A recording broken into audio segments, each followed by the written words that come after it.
नमस्कार दोस्तों, एक बार फिर से आपका स्वागत है आपके अपने YouTube channel JTS GS world में। मैं प्रकाश सर आज हमारे मध्य प्रदेश के इतिहास की सीरीज में नई वीडियो के साथ आया हूं। तो हम देखेंगे, हमने पिछली क्लास में मध्य प्रदेश के इतिहास में ताम्रपाषाण काल तक का रिवीजन किया था। इसी के साथ साथ अगली क्लास में मैं महापाषाण काल, साथ ही साथ वैदिक युग में मध्य प्रदेश की क्या स्थिति थी, उस स्थिति के हिसाब से मैं उस इतिहास को बताऊंगा। तो बिना देरी किए हुए हम आगे बढ़ते हैं और देखेंगे कि किस प्रकार से हम महापाषाण काल और आपके वैदिक युग के कुछ इम्पोर्टेंट फैक्ट्स को देखते हैं। महापाषाण काल या महापाषाण युग सिर्फ इतनी सी बात है कि जो आपके बड़े बड़े पाषाण उपकरण होते हैं, बड़े बड़े शिलाएं होती हैं, उनको हमने महापाषाण कहा। और महापाषाण जिस प्रकार से आपको इमेज में दिखाई दे रहे हैं, ये बड़े बड़े पत्थर हैं। उन बड़े बड़े पत्थरों से जो औजार बनाए गए या इतने बड़े बड़े पत्थर हमको मिले, उनसे संबंधित कुछ गुफाएं मिली, हमने समझा कि वही महापाषाण काल युग है। इम्पोर्टेंट बात यहाँ है, मध्य प्रदेश में किस किस क्षेत्र से महापाषाण काल के स्थल हमें मिलेंगे या महापाषाण कालिक आपको औजार मिलेंगे। दक्षिण भारत के कुछ स्थलों से प्राप्त विशाल पाषाण समाधि, अभी बताया मैंने, बड़े बड़े पाषाण या पत्थर, उनको महापाषाण काल स्मारक या मेगालिथ कहा जाता है। मध्य प्रदेश के सिवनी और रीवा, बस दोस्तों हमको इतना ही याद रखना है कि मध्य प्रदेश के सिवनी और रीवा जिले में भी हमें ऐसे स्मारक मिले हैं जो बड़े बड़े पत्थरों के बने हुए हैं, जिन्हें हमने मेगालिथ या महापाषाण स्मारक कहा है। इसी के साथ साथ अब हम आएंगे वैदिक युग में। वैदिक युग अर्थात जब वैदिक काल चलता है, आपका ऋग्वैदिक काल, आपका उत्तर वैदिक काल। तो ऋग्वैदिक काल में हमारे मध्य प्रदेश में क्या स्थिति थी, उत्तर वैदिक काल में हमारे मध्य प्रदेश में क्या स्थिति थी, इनकी हम बात करेंगे।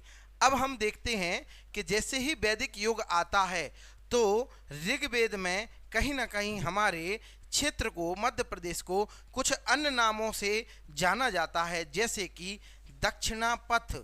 यह ऋग्वेद में उल्लेखित है। प्रश्न पूछा जा सकता है कि ऋग्वेद में मध्य प्रदेश को क्या कहा गया है, तो दक्षिणापथ कहा गया है। साथ ही साथ एक और नाम आता है रेवोत्तर, तो दक्षिणापथ और रेवोत्तर कहा जाता है। ऐतरेय ब्राह्मण में जिस निषाद जाति का उल्लेख है, यह निषाद जाति हमारे मध्य प्रदेश में ही निवास करती है। कहीं ना कहीं नर्मदा नदी के तट के पास हमारे मध्य प्रदेश में निषाद जाति का उल्लेख मिलता है। यह भगवान राम के समय में भी मैं आपको बताऊंगा। तो यहाँ पर वैदिक युग में हमको आपका निषाद जाति का उल्लेख मिल जाएगा।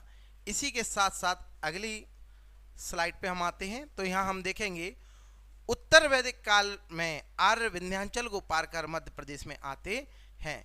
इम्पोर्टेंट बात यह है कि उत्तर वैदिक काल में जब ऋग्वैदिक काल था, तब आर्य हमारे मध्य प्रदेश में नहीं आए थे। उत्तर वैदिक काल में आर्य कहीं ना कहीं विंध्याचल पर्वत को पार कर मध्य प्रदेश में एंट्री करते हैं। तो यह इम्पोर्टेंट बात रहेगी। इसी के साथ साथ ऐतरेय ब्राह्मण, सांख्यायन स्रोत सूत्र, शतपथ ब्राह्मण, ऐतरेय ब्राह्मण, सांख्यायन स्रोत सूत्र और आपका शतपथ ब्राह्मण, इन ग्रंथों में एक ऋषि हैं विश्वामित्र, इनके 50 शापित पुत्र आकर मालवा में बसे, यह भी एक दंत कथा है, माना जाता है। कहीं ना कहीं यह इतिहास हम अनुश्रुतियों के अनुसार या दंत कथाओं के अनुसार बताते हैं। तो विश्वामित्र के 50 शापित पुत्र थे जो मालवा में आकर बसते हैं और आपके कहीं ना कहीं अत्रि, पाराशर, भारद्वाज, भार्गव आदि इसी श्रेणी में हमारे मध्य प्रदेश में आते हैं। आगे हम देखेंगे कारुस वंश। मैं बार बार बोल रहा हूँ, यह इतिहास अनुश्रुतियों के अनुसार है। अनुश्रुतियों के अनुसार मनुष्यों की परंपरा में अंतिम व्यक्ति मनु वैश्वत हुए। कहीं ना कहीं पुराणों में है, कथा है मनु की कि वही अंतिम व्यक्ति थे जब आपका कहीं ना कहीं जल भराव आता है और संपूर्ण सृष्टि उसमें समाप्त हो जाती है। तो उसी कथा से संबंधित राजा मनु आपके अंतिम व्यक्ति रहे। उनके 10 पुत्र हुआ करते थे। इनमें से एक पुत्र ऐसा था कारुस, जो हमारे मध्य प्रदेश से संबंध रखेगा। कारुस ने अपने ही नाम पर कारुस वंश और कहीं ना कहीं कारुस देश, तो जो वर्तमान में बघेलखंड है, यह याद रखना है कि कारुस वंश कहाँ है। कारुस वंश हमें बघेलखंड में मिलेगा। और मनु के एक पुत्र थे कारुस, उन्होंने कारुस वंश के नाम से कारुस देश अर्थात बघेलखंड पर शासन किया। तो यह भी बात हमें देखना होगी। इसके साथ साथ हम देखेंगे चंद्रवंश या एल साम्राज्य। तो कहीं ना कहीं जो मनु वैश्वत हैं, उनकी पुत्री है इला। उनकी पुत्री जो इला हैं, उनका विवाह सोमदेव अर्थात चंद्रदेव से होता है। जब चंद्रदेव से इनका विवाह होता है तो इन दोनों का राज्य हम एल साम्राज्य के नाम से जानते हैं। यह एल साम्राज्य के नाम से जानते हैं, जिसका आदि पुरुष सोम अर्थात वही मैंने बताया सोमदेव इनके आदि पुरुष माने गए हैं, जिन्हें पुरुरुबा भी कहा गया है। सोम या चंद्रवंश के साम्राज्य का विस्तार हमारे बुंदेलखंड तक है। अभी मैंने बताया कि कारुस वंश हम बघेलखंड में याद रखेंगे और चंद्रवंश या एल साम्राज्य हमारा बुंदेलखंड तक रहेगा। इनके ही पुत्र आयु और अमावसु होंगे। याद रखेंगे कि कहीं ना कहीं मनु वैश्वत की पुत्री इला और आपके सोमदेव के पुत्र आयु और अमावसु हैं। इसके बाद हम आगे देखेंगे तो हम देखते हैं कि किस प्रकार से चंद्रवंश या एल साम्राज्य का विभाजन होगा। विभाजन कैसे होगा? जो आयु और अमावसु हैं, उनमें राजा आयु होते हैं। उनकी तीसरी पीढ़ी में एक चंद्रवंशी व्यक्ति, चंद्रवंशी शासक ययाति हुए। ययाति कहीं ना कहीं देवयानी यानी शुक्र ऋषि की कन्या से विवाह करते हैं और ययाति ही अपना एल साम्राज्य 5 पुत्रों में बांटते हैं। उन 5 पुत्रों में प्रमुख व्यक्ति यदु हैं। और यदु को जो है चर्मनवती यानी चंबल, बेत्रवती यानी बेतवा, सुक्तिमती यानी कि कैन, इन नदियों का क्षेत्र प्राप्त होता है। जैसे कि छोटा सा मैं यहाँ पर एक मैप ड्रॉ कर दूं तो हमें ये चीज समझ में आ जाना चाहिए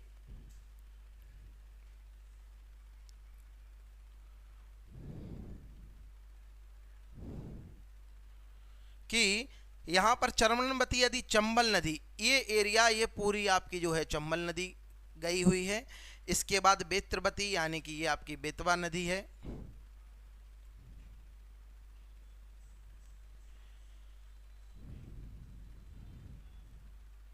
इसके साथ साथ आपकी सुक्तिमती यानी कि केन नदी, ये आपकी कुछ नदियां हैं। अर्थात ये वाला क्षेत्र और ये वाला क्षेत्र, ये सारा क्षेत्र किसके अंडर में आ गया भाई? यह क्षेत्र यदु को मिलता है। और यदु कौन है भाई? आयु की तीसरी पीढ़ी में ययाति हुए हैं। ययाति के पुत्र हैं यदु। यही यादव वंश के शासक माने जाएंगे, तो उनको यह क्षेत्र प्राप्त होता है। उनके नाम पर यदु या यादव वंश की स्थापना होती है। तो इतनी बात हमने यदु कबीले से की। अब एक नाम आता है दंतवक्र। कहीं ना कहीं दंतवक्र एक राक्षस है, एक दैत्य है। और यह दंतवक्र दतिया जो क्षेत्र है वो इन्हीं के नाम पर है, दंतवक्र के नाम पर। दतिया क्षेत्र में यह एक राक्षस या दैत्य हुआ करता था। इस दैत्य को भगवान कृष्ण ने आकर परास्त किया और परास्त करने के बाद यह दंतवक्र गोपाल कक्ष पर्वत पर पहुंच जाता है। गोपगिरी पर्वत पर पहुंच जाता है, जो ग्वालियर में स्थित है, जिस पर्वत का नाम बाद में गोपाल कक्ष हो जाता है। तो दंत वक्र आपके गोपाल कक्ष हो जाते हैं। चूंकि वहां पर गोपाल कक्ष रहते हैं, इसलिए उस पर्वत का नाम गोपगिरी या गोपांचल हो गया है। कहाँ? ग्वालियर में। तो जो दतिया का नाम है वो किस नाम पर है दोस्तों? दंत वक्र के नाम पर है। और यह दतिया राज्य हुआ श्री कृष्ण द्वारा परास्त किया गया और गोपाल कक्ष हो जाते हैं। ग्वालियर के पूर्व का नाम है गोपाल कक्ष या उस पर्वत का नाम है गोपाल कक्ष। यह बात मैं आपको बता चुका। अब एक स्पेशल कहानी आती है इक्ष्वाकु वंश और दंडकारण्य राज्य की। तो यहाँ हम देखेंगे कि मनु के एक पुत्र थे इक्ष्वाक। एक पुत्र आपके क्या थे भाई? इक्ष्वाक थे। यहां पर इक्ष्वाक ही रहेगा।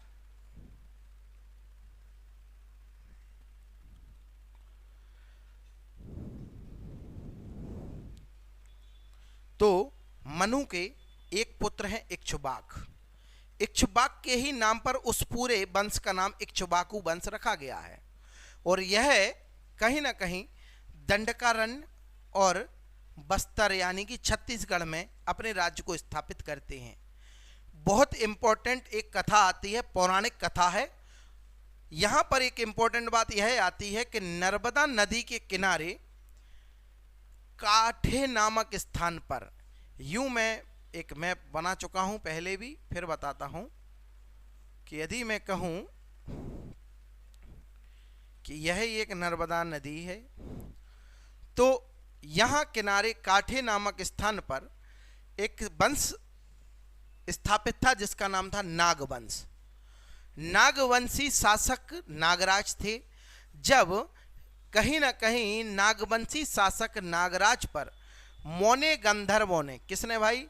मोने गंधर्वों ने अटैक किया यानी आक्रमण किया, तो यह इक्ष्वाकु वंश में उस समय आपके मानधाता चक्रवर्ती हैं। कौन है भाई?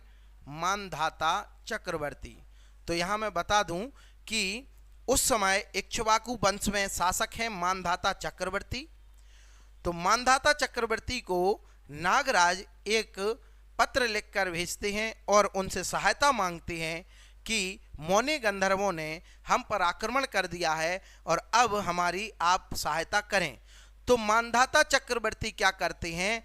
अपने पुत्र पुरुकुत्स को, किसको भाई? पुरुकुत्स को सेना के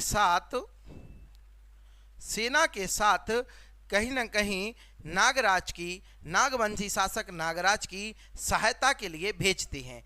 तो सहायता के लिए जब भेजते हैं तो आपके पुरुकुत्स वीरता का प्रदर्शन करते हुए कहीं न कहीं मोने गंधर्वों को पराजित कर देते हैं। इस बात से प्रसन्न होकर नागराज अपनी पुत्री नागकन्या रेवा का विवाह पुरुकुत्स से कर देते हैं। तो रेवा का विवाह जब पुरुकुत्स से हो जाता है तब पुरुकुत्स उस रेवा को नर्मदा नाम देते हैं। इस प्रकार से रेवा का नाम नर्मदा पड़ जाता है। यह एक छोटी सी कहानी थी जो हमें आगे तथ्यों के रूप में देखने को मिलेगी। तो यहाँ पर वही बात है, पौराणिक कथाओं के अनुसार कारकोट नागवंशी शासक नर्मदा क्षेत्र में काठे के शासक थे। अभी बताया मैंने, उस समय नर्मदा का नाम रेवा हुआ करता था, यह भी हम बता चुके हैं।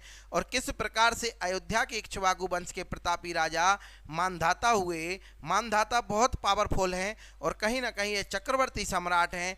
जब मैंने बताया अभी मोने गंधर्व जब नागों पर आक्रमण करते हैं तो वह सहायता मांगते हैं। मानधाता अपने पुत्र पुरुकुत्स को नागों की सहायता के लिए भेजते हैं और गंधर्वों को पराजित किया जाता है। जब नाग कन्या का विवाह पुरुकुत्स से हो जाता है तो पुरुकुत्स ही रेवा को नर्मदा नाम देते हैं। इसी वंश में एक इंपॉर्टेंट शासक आते हैं, वंशज हैं इनके इक्ष्वाकु वंश में, मुचुकुंद। मुचुकुंद ने विंध्य एवं विंध्य क्षेत्र में ऋक्ष और परिजात्र, ये विंध्य और परिजात यानी सतपुड़ा, इन पर्वतमालाओं के बीच में नर्मदा नदी के तट पर एक नगर बसाया है जिसे हम मानधाता नाम से जानते हैं। यह वर्तमान में ओमकारेश्वर खंडवा में है। तो मानधाता नाम सुना होगा आपने। मानधाता आपका नगर बसाया है किसने भाई? मुचुकुंद ने। यह बहुत इंपॉर्टेंट फैक्ट रहेगा, याद रखना होगा। और मानधाता आपका कहाँ पर होगा भाई? खंडवा में। कहाँ पर होगा? खंडवा में। तो यह मैं पूरी आपको कहानी पहले ही बता चुका हूं।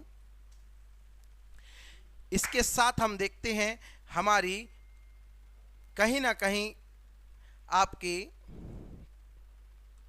इक्ष्वाकु वंश तथा मौर्य, आपके वैदिक काल, महापाषाण काल, इक्ष्वाकु वंश, सभी प्रकार की हमने चीजें देखी। इक्ष्वाकु वंश में आगे चल के किस प्रकार से आगे वंश आएंगे, किस प्रकार से सहस्त्रार्जुन आएगा, वह रावण को भी पराजित करेगा। कहीं ना कहीं बहुत बड़े बड़े शासक हमारे मध्य प्रदेश में होते हैं, उन सभी पे हम चर्चा अगली क्लास में करेंगे। यहीं पर मैं एक बात कहूँगा, जिंदगी की असल उड़ान अभी बाकी है। जिंदगी की असल उड़ान अभी बाकी है। जिंदगी के कई इम्तिहान अभी बाकी हैं। अभी तो नापी है मुट्ठी भर जमीन हमने, अभी तो नापी है मुट्ठी भर जमीन हमने, अभी तो सारा आसमान बाकी है। इसी के साथ मैं अपनी वाणी को विराम दूंगा। धन्यवाद।